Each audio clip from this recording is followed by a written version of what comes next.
miramos a la muerte para aprender a vivir. Más allá de las celebraciones de Halloween, de calabazas, de disfraces de vampiros o de muertos vivientes, esta noche del 31 de octubre y el 1 y el 2 de noviembre son muy especiales porque nos invitan cada año a honrar a los muertos, o más bien a aquellos seres queridos que partieron de este plano, pero que aún siguen muy vivos en nosotros y de qué forma. Esto en México lo celebran de una manera muy especial y por eso y por su profundo conocimiento que tiene acerca de la sanación ancestral de los ancestros y de constelaciones familiares, pero también porque como chamán ha hecho un trabajo muy profundo en relación con la muerte, tenemos hoy con nosotros de nuevo a Fer Broca, al que damos la bienvenida a Vida Armónica de nuevo. Fer, bienvenido. Pues muchas gracias por la invitación. Qué gusto estar otra vez con ustedes. Un gusto para nosotros también porque tienes muchos seguidores en el programa. Entre la primera yo, pero hay muchos seguidores que te tienen mucho cariño y que aprecian mucho tus enseñanzas, ¿no? Pues una chuchona a todos los seguidores y los que no son que se vuelvan seguidores. Tenemos que comentar que esta es la primera entrevista en la que se va a poder ver a Fer en el canal de YouTube de Vida Armónica, porque está siendo grabada, además de emitirse en radio, va a poderse ver posteriormente una vez se emita Vida Armónica en radio, pues en YouTube. Así que un placer verte, además de oírte. Fer Broca es chamán, a ver si lo digo bien, Tlamatini, que ahora nos explicas qué es, que a mí me suena muy bonito. Yo he investigado, pero tú seguramente nos puedes dar matices de lo que esta palabra significa, ¿no? Y cómo te define. Enlazador, escritor, conferenciante internacional, con más de 20 años, aunque no lo parezca, de experiencia, digo, por el aspecto, por ese aspecto juvenil que tienes. Con 20 años, más de 20 años de experiencia, apoyando el crecimiento, el desarrollo, la transformación personal y espiritual de miles de personas en muchos países del mundo.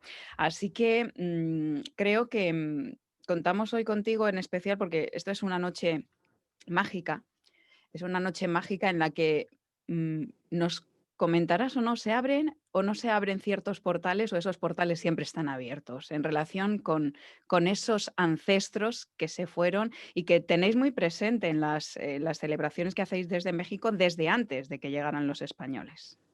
Así es, mira, es real que la tradición del culto a los ancestros está muy arraigada en las culturas de Mesoamérica. Sentimos un profundo respeto por los viejos, sentimos un profundo respeto por las madres, cosas que creo que en nuestra sociedad actual se han perdido un poco.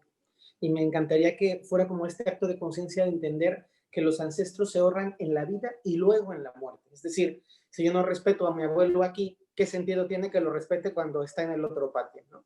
Y entonces esta tradición muy arraigada, cuando viene la conquista y la colonia, se fusiona con la celebración de los santos difuntos y se genera un nuevo estadio de conciencia precioso en donde se mezcla, se sincretiza la tradición espiritual ancestral con la tradición cristiana católica. Y en México sigue teniendo un sabor mágico, un sabor místico. Hay tradiciones que se han exhibido mucho al mundo a través de películas, que está bien, pero que no es lo único y que me Mm. encantaría que la gente, si tiene algún día oportunidad, venga a vivirlo. Porque las películas son películas, y esa es la realidad. Le sobra un poquito de color, le sobra un poquito de parafernalia, y la realidad es que lo profundo, lo conectado, es entender que en el Día de Muertos nosotros creemos que se establece un puente. Ese puente auténtico, real, palpable, es como una ventanita a través de la cual los muertos tienen permiso de bajar, porque entendemos que están arriba, de bajar al mundo de los vivos y nos encontramos en una especie de interfaz. Es decir, los vivos hacemos un trabajo para subir nuestra energía, los muertos hacen un trabajo para bajar la suya y nos encontramos como en un piso intermedio.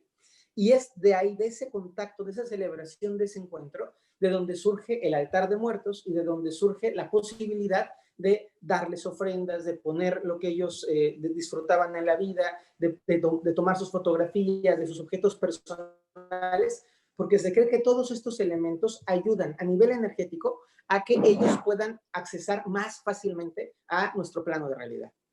¿Y cuál es el objetivo de ese contacto entre el cielo y la tierra, Fer? Porque se establece un puente, pero ¿con qué objetivo? O sea, evidentemente tiene que haber uno. Claro. Hay algún mensaje, hay un contacto que se anhela y no se puede tener en Es el otras objetivo. circunstancias.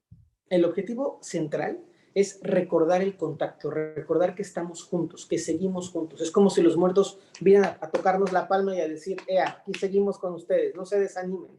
Y nosotros les decimos, lo seguimos recordando, lo seguimos honrando, siguen siendo parte de nuestra vida. Como lo sabrás tú y seguramente también en el auditorio, el altar es como un símbolo muy visual, pero el altar representa niveles, representa escalones. Entonces, en los altares, dependiendo de dónde se colocan los objetos, se está haciendo una significación mágica, como si estuviéramos hablando de un pequeño retablo o de un altar propiamente dicho con esta intención. Y cuando se entra en la noche, en algunas horas de la noche, realmente se alcanza el contacto. Tengo la habilidad, como bien lo sabes tú, de ser vidente, percibo una realidad un poquito más allá de lo aparente, y es auténtico que en ese día se abren espacios energéticos que solo se abren, desde mi percepción, 3 veces al año, en donde los muertos pueden descender. Y entonces hay un contacto y realmente en los panteones, por ejemplo, hay un panteón cerca de la Ciudad de México que se llama Mixquic, que es un panteón espectacular en donde la gente canta toda la noche, lleva fruta y te das cuenta de cuántos muertos hay deambulando entre las tumbas buscando a sus familiares. Entonces es literalmente un encuentro en donde los muertos quieren venir y donde los vivos hacemos el camino y les mostramos el sendero para que puedan acercarse a nosotros, enlazarnos, conectar, refrendar el amor. Porque para mí la esencia del Día de Muertos es el amor de ellos por nosotros y de nosotros por ellos. Que como bien apuntabas tú, no se trata de que están muertos en un lugar apartado del nuestro, sino que están vivos de una manera diferente a como nosotros lo podemos percibir. Y en nuestros corazones, claro. Ahí has mencionado películas y hay una muy entrañable. Yo estuve en China y en China han visto Coco. Y en China, por lo tanto, hablo de China por ser culturas muy diferentes, ¿no? Claro, claro. A la que podamos tener y a mí me lo comentaban, ¿no? Allí me sorprendió porque es una película que ha gustado mucho, ¿no? Cómo Claro. llega el mensaje que más allá de las diferencias culturales, no es que te estén contando una historia o un cuento, es que hay algo real que transversaliza, ¿no? A todas las culturas, que es ese cariño y ese amor por los que ya no están y por su legado, que ahí está el quid de la cuestión también. Es un legado que permanece vivo en los que nos quedamos. Absolutamente. De hecho, la película es muy bonita, ¿eh? Ujú. Yo la vi varias veces, la he disfrutado muchísimo, me ha hecho llorar en la A mí parte también. personal. Es una película muy linda.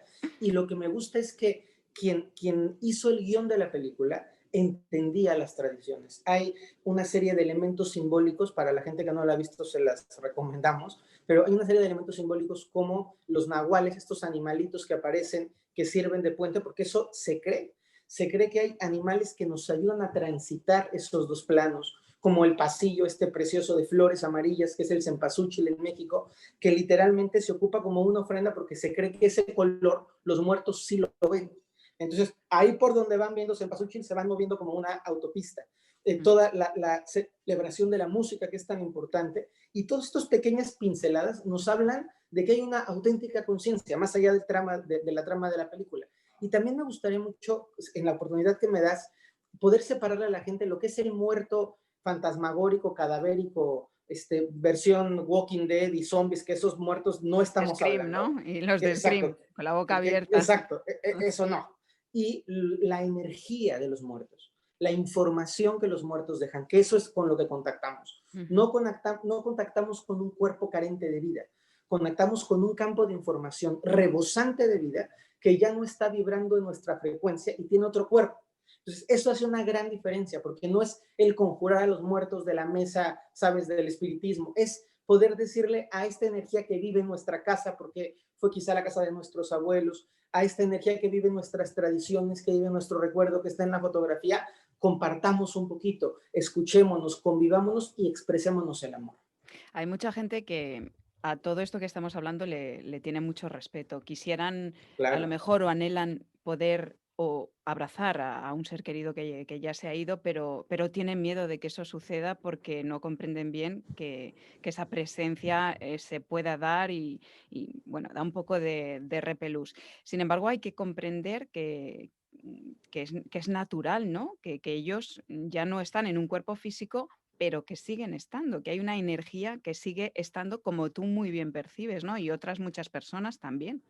Claro. Sí, y también decirle a esta gente que le da un poquito de miedo, que piensen, si tu papá te quería en la vida, tu papá te quiere en la muerte. Entonces no hay ningún miedo de abrazar a tu papá muerto, porque esencialmente sigue siendo la misma conciencia, el mismo cariño, el mismo vínculo y el mismo amor.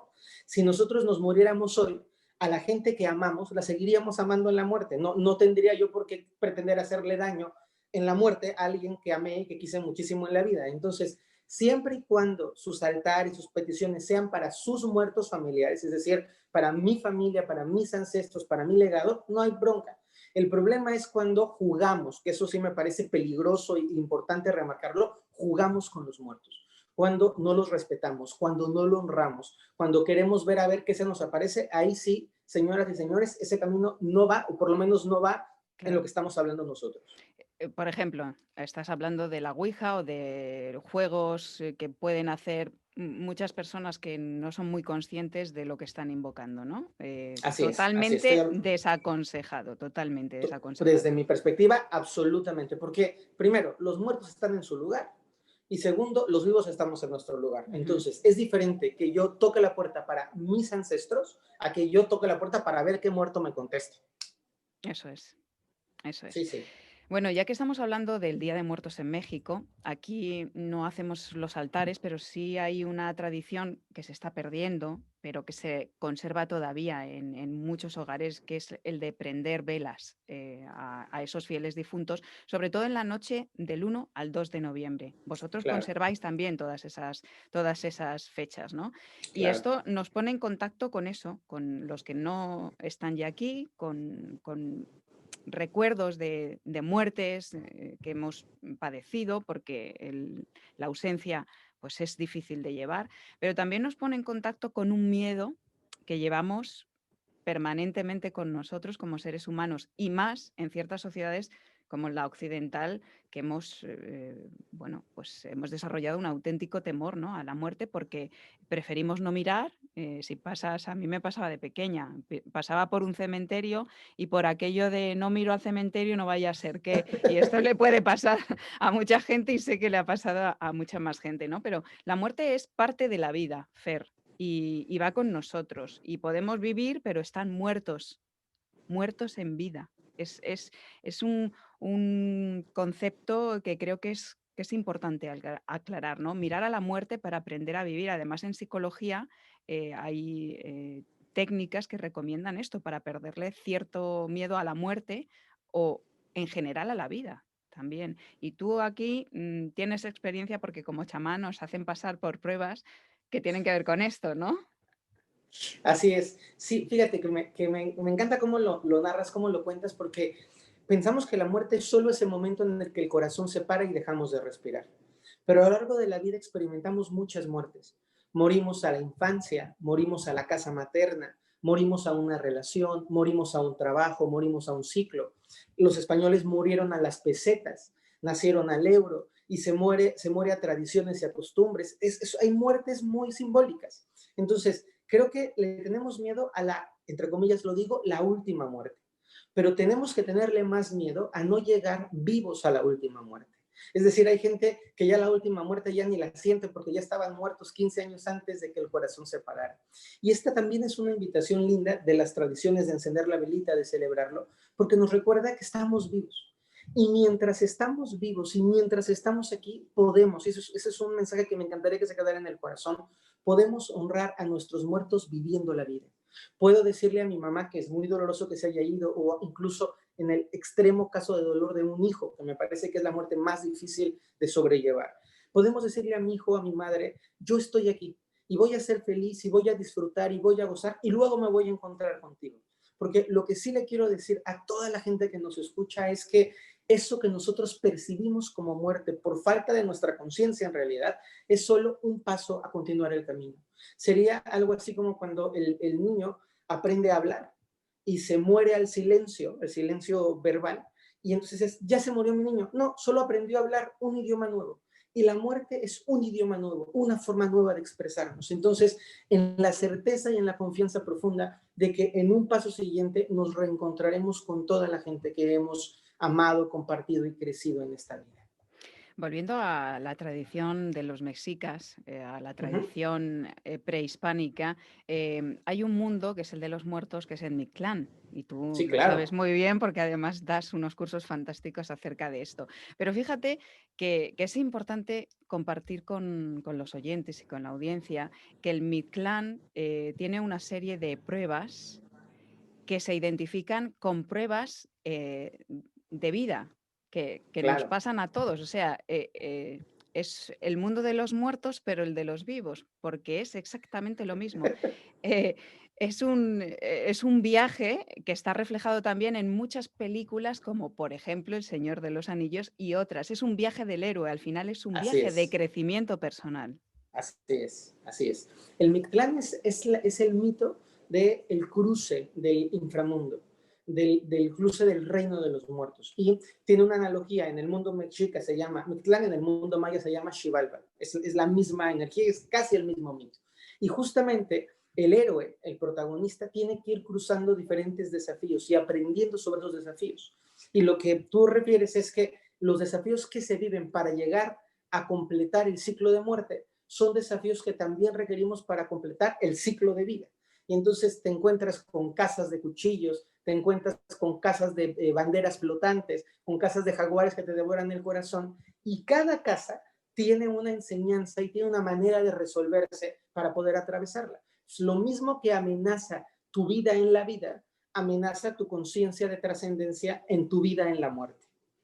Porque así como vivimos, así trascendemos. Nos llevamos el paquete, Así es. Fer. Eso tendría ya que ver con karma, pero sí, vamos, lo que no resuelve, las tareas que no hicimos, nos las llevamos a la siguiente prueba, seguro que sí.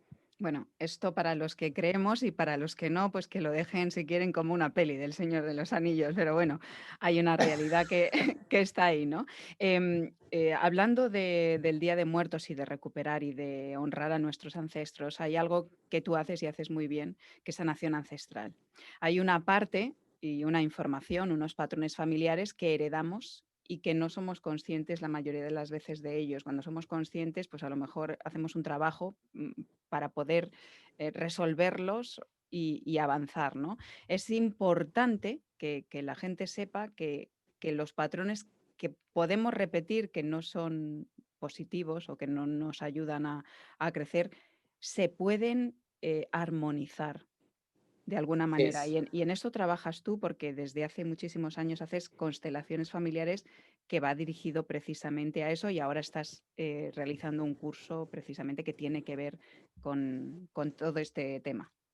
Claro, es que me he dado cuenta al paso del tiempo de cuánto nos influyen los patrones emocionales, psíquicos y conductuales de las familias. Estamos habituados a ver la herencia solo en los ojos y en la piel, pero se nos olvida que en las emociones que sentimos, en las creencias que vivimos, en los modelos de pensamiento, también está la historia familiar. Y es importante, y yo me atrevería a decir fundamental, que conozcamos la historia familiar, que nos adentremos en entender qué pasó, de dónde vienen algunos miedos, no todos, eso también lo quiero dejar muy claro, algunos miedos, algunas limitaciones, algunos impulsos, que de repente sentimos una atracción a fracasar o sentimos un miedo tremendo a relacionarnos emocionalmente en el amor de una manera saludable o sentimos un impulso tremendo a apostar o a jugar y eso muchas veces tiene que ver con el pasado. Lo dejo claro, no siempre, pero muchas veces. Y cuanto más conscientes somos de la influencia energética, de la influencia de información que tenemos de nuestros ancestros, más fielmente y más claramente podemos trascender. Esto se trata de romper, de limpiar los amarres, de limpiar los pesos, las anclas, las cargas y poder vivir existencias más libres. Que esto no significa que se acaban nuestros problemas, pero sí significa que nuestros problemas son nuestros y no estoy llevando el problema del tío abuelo a cuestas, que ya suficiente tenemos con los propios como para empacar problemas de los demás. El curso que estás haciendo se llama Escribiendo mi propia historia, Sí, precisamente dejando atrás patrones de papá, de mamá y de así es. antepasados o ancestros que nos puedan marcar, que es algo muy bonito, pero para el curso ya está iniciado. No sé ya llevas tres, no sé si, claro, es un curso complicado y requiere background, o sea que no Claro, creo que esté abierto, eso lo digo aquí, pero siempre tienes cursos en marcha exacto, más adelante, ¿no? exacto. Eh, para aquellos que se hayan quedado con ganas de curso, con ganas de saber más, aunque trataremos temas de constelación familiar contigo más adelante y otros temas, ¿qué consejo nos puedes dejar hoy aquí eh, para empezar ese camino hacia la realización, hacia escribir tu propia historia, ¿no? Para aquellos que han vivido de cara a los demás o siguiendo los deseos de los demás y nunca se han atrevido a hacerlo o a escribir su propia historia. Me cuesta trabajo sintetizar un consejo cuando veo tantas cosas maravillosas, pero haría y les comparto el de oro, el más bonito. Cuando miramos atrás y tenemos enojos con los padres y miramos que los padres hicieron o no hicieron lo que nosotros queríamos, tenemos que atravesar ese velo de que papá y mamá tenían que ser perfectos, de que papá y mamá tenían que hacer lo correcto, de que papá y mamá eran ideales y tenemos que mirarlos como un hombre y una mujer, como dos personas que hicieron su mejor esfuerzo, que de acuerdo a sus circunstancias, a dónde nacieron, a cómo fueron criados, sacaron adelante a la familia como pudieron. Y desde esta posición compasiva frente a papá y mamá, antes de papá y mamá, tenemos que aceptar desde el fondo del corazón que ellos nos aman y que nos aman mucho y que nos aman como saben amarnos y que nos dieron desde su amor lo que nos podían dar. Y esta posición de decir, mis papás me quieren muchísimo, son unos torímbaros, están atrapados, no sabían hacerlo diferente, pero eso no quita su profundo amor por mí. Y cuando en el alma lo entendemos, algo de nuestro corazón se libera y nuestra vida comienza a mejorar. Bien, pues lo dejamos aquí porque además no tienes más tiempo, tienes una agenda muy apretada. Dejamos eso, la celebración del Día de Muertos como un aprendizaje de vida, ¿no? Y como una apertura de corazón hacia nuestro legado, que es importante, ¿no? Para vivir el presente y para afrontar el futuro de otra manera. Y se nos ha quedado en el tintero el chamán Fer Broca, vamos a recordar. Chamán, pero Tlamatini, ¿qué es Tlamatini? Te lo cuento rapidísimo. Tlamatini es una palabra náhuatl preciosa que habla en el pasado se hablaba de los que sabían cosas. Los tlamatinis somos los filósofos de alguna manera, los conocedores de la tradición. Sí, un chamán, pero no solo un chamán de práctica, sino un chamán de estudio, de profundidad, de una autorresponsabilidad. Y una frase linda de los tlamatinis descrita en libros de traducción hispánica, castellana, dice que el tlamatini es una tea que alumbra pero no quema. Y el tlamatini es la lucecita que te va iluminando el camino y que te va mostrando el siguiente paso a dar. Pues gracias por ser esa lucecita, Fer, y gracias por estar de nuevo con nosotros en Vida Armónica. Para terminar, eres de los pocos que no tienen miedo a la muerte, ¿verdad? Ninguno. No puedo decir que le tengo ganas, pero sabes, Mónica, cada día vivo tan bonito que el día que me toque estoy listo para irme con una sonrisa. Pues muchas gracias, Fer. Un placer tenerte con nosotros y hasta la próxima, que espero que sea muy pronto. Un Un beso. gran abrazo y un saludo a todo el auditorio. Los quiero mucho, españoles. Mucho, mucho, mucho.